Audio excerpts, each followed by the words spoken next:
Siemanko, witajcie z rumuńskiej wioski pod Satu Mare. Mam już w nogach 760 km dnia wczorajszego. Pomyślałem, że nie warto pokazywać Wam tranzyt z miejsca, w którym mieszkam właśnie tutaj, bo nie ma tam nic ciekawego. Dobra, obejrzycie sobie 10-sekundowy skrót.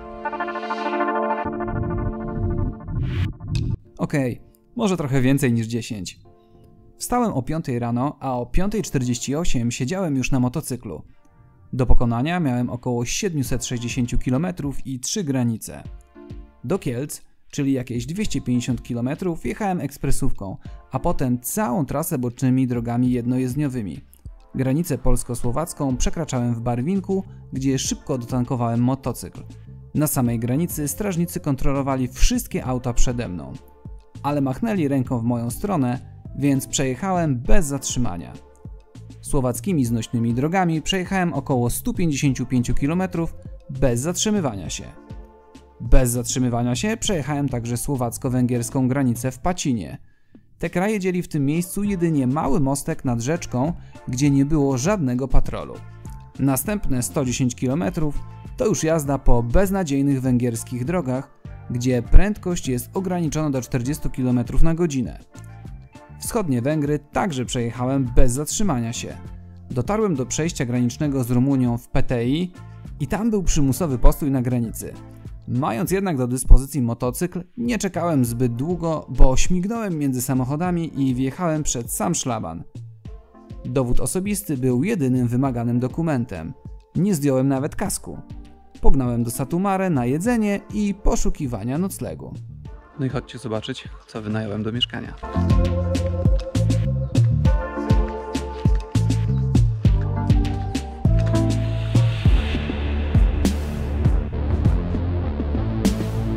Nazwałem to miejsce stajenką w polu kukurydzy.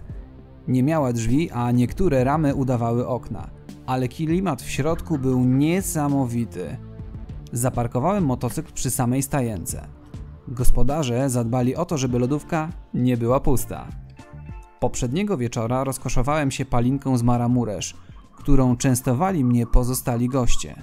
Na miejscu był dostępny także prysznic z baniaka, w którym była ciepła woda. Prysznic w takich warunkach to sama przyjemność.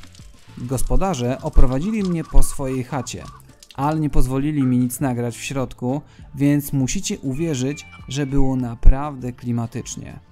Rano gospodyni przyniosła mi kawkę. Thank you mademoiselle. I mogłem myśleć o starcie. Nie no, jak bez śniadania nie wolno nigdzie dalej jechać.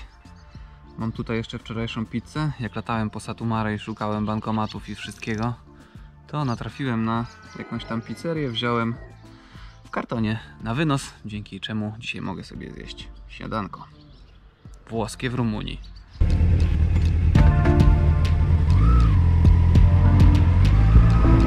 Ubrałem się. Gospodarze pomachali mi na do widzenia i pomknąłem przed siebie. Rumuńscy kierowcy mają podobne zwyczaje do naszych i informują o zagrożeniach na drodze. Ale może o rumuńskich stróżach opowiem przy okazji kolejnych odcinków, bo miałem okazję pogadać z nimi dłuższą chwilę. Nie tankowałem od ponad 300 km. 340. Ciekawe ile wejdzie. Więc pasowało zatankować po raz pierwszy od granicy w Barwinku. Zatrzymałem się na pierwszej stacji i machnąłem do pełni. 17 litrów, czyli 340 km na 17 litrach. Średnie spalanie wyszło lekko powyżej 5 litrów. Jak na starszą gaźnikową 600 zapakowaną na maksa, to całkiem nieźle. Na całym baku do ostatniej kropli dałbym radę zrobić około 387 km. Zobaczcie jaki patencior, żeby nikt nie ukradł koszy na śmieci. Albo żeby wiatr ich nie porwał. Przyklejone elegancko tasiemką do słupa. Na stacji benzynowej spotkałem gości na kładach. Pokazywali mi, jak się spędza niedzielne przedpołudnie. Ja ich zapytałem, gdzie mają kaski, to powiedzieli not for us, a na pytanie o policję tylko wzruszyli ramionami. Użyłem jednego słowa, żeby pogratulować wyczynów. Cool. I pognałem dalej w stronę miasta Cluj-Napoca. Drogi w tym rejonie są dość podobne do naszych. Sytuacja zmienia się w okolicach miasta Zalău. Tam jest już kręto i górsko. Zakręty wszelkiej maści. zawrotki 180 stopni i szybkie łuki.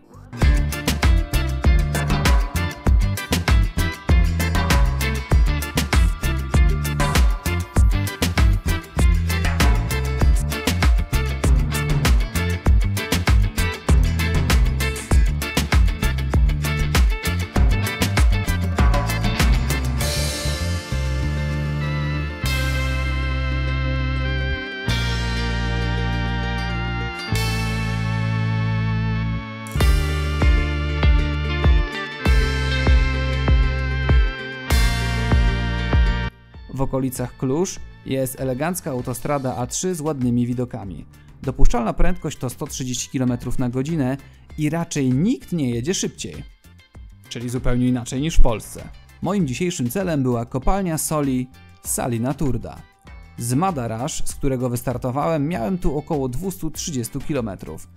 Do samego miasta cisnąłem już autostradą, a po zjeździe z niej ukazało się miasto Turda. Do kopalni jechałem już wąskimi uliczkami w pełnym słońcu i byłem tak skupiony na nawigacji, której w ogóle nie widziałem, że na środku ronda wjechałem w największą dziurę w mieście. Zakląłem siarczyście i pojechałem dalej. Wszystko miałem pozapinane, ale żeby nie umrzeć z gorąca, zostawiam ciuchy tutaj, zaraz je linką szczepię do ramy motocykla, a się przebrałem. Jestem w letnim outficie. Buty zamknę w centralnym kufrze. No i mogę teraz iść stać w tej kolejce. Jakieś pewnie 2-3 godziny stania. No ale jest niedziela, więc trudno oczekiwać, że będzie inaczej. Nie było tak źle, bo stanie w kolejce zajęło mi jakieś 45 minut. Nie oglądałem wcześniej zdjęć tej atrakcji, więc nie do końca wiedziałem, czego się spodziewać. I do pewnego momentu nawet żałowałem prawie 60 zł, które zapłaciłem za wejście, ale im dalej, tym bardziej mrocznie i industrialnie. Dochodzisz w pewnym momencie do wniosku, że to co widzisz jest jakimś wymyślonym, nieistniejącym zjawiskiem, bo diabelski młyn wsadzili do środka kopalni, dobrze są, co? I jak wydaje ci się, że to koniec, to robisz 100 kroków dalej i okazuje się, że jest jeszcze poziom jakieś 20 metrów niżej, gdzie jest woda i ludzie sobie wiosłują w łódkach dookoła małego oświetlonego molo. Wiedziałem, że to na pewno nie jest działanie wczorajszej palinki, ale to wydawało się absurdalne. Były też inne plusy, z których do końca nie zdawałem sobie sprawy przed wejściem tutaj. Na zewnątrz jest 38 stopni, a tu 15, więc chyba jeszcze sobie tutaj pochodzę troszkę. Przyjemna ochłoda. Dużo Polaków w ogóle tutaj jest. Motocyklistów mało, ale kurczę, rodzin z dziećmi normalnie pełno. Co chwilę słyszę kogoś po polsku mówiącego. Na koniec wycieczki po kopalni mam mały tip dla Was, jak zdecydujecie się tu przyjechać. Są dwa wejścia. Jedno to, którym ja przyszedłem, gdzie kolejka na godzinę, i drugie jakieś stare. Nikt stamtąd nie idzie, więc podejrzewam, że w ogóle tam nie ma kolejki. Jakby ktoś wiedział, że można wejść z drugiej strony, to by po prostu w tej kolejce nie stał. No ale nic. To będziecie wiedzieć. Pokonałem drogę w drugą stronę po schodkach i wróciłem na 40-stopniowy żar. Zdobyłem się także na pewne wyznanie. Muszę odkręcić to, co kiedyś powiedziałem w jednym z odcinków o tankbagach. Że są niewygodne, niepraktyczne i nieporęczne. Są bardzo wygodne i bardzo dobre na takie wycieczki jak ta moja. A zaraz zobaczymy, czy to wszystko, co zostawiłem na motocyklu, jeszcze dalej tam jest. Czy ktoś zjadł i przeciął linkę i zabrał mi kurtkę oraz moje buty. Linka działa, wszystko jest, ale jedyna strata to brak naklejki z flagą Czech na lewym kufrze. Był tu jakiś złodziejaszek i mi ją odkleił. A plan na dzisiaj jest taki, żeby znaleźć takie miejsce do nocowania, żeby od rana można było atakować trasę transfogaraską. We wszystkich poradnikach ludzie mówią, że najlepiej tę trasę pokonać od północy na południe. Znalazłem nocleg za 98 zł ze wszystkimi udogodnieniami dla motocyklistów, również ze strzeżonym parkingiem, więc bukuję i lecę. Chyba spory kawałek tam jest stąd, ale zaraz to sprawdzę i się okaże. Finalnie jednak zabukowałem pokój w miejscowości Sigishoara. czyli w samym centrum Wyżyny Transylwańskiej. Z kopalni to około 130 km.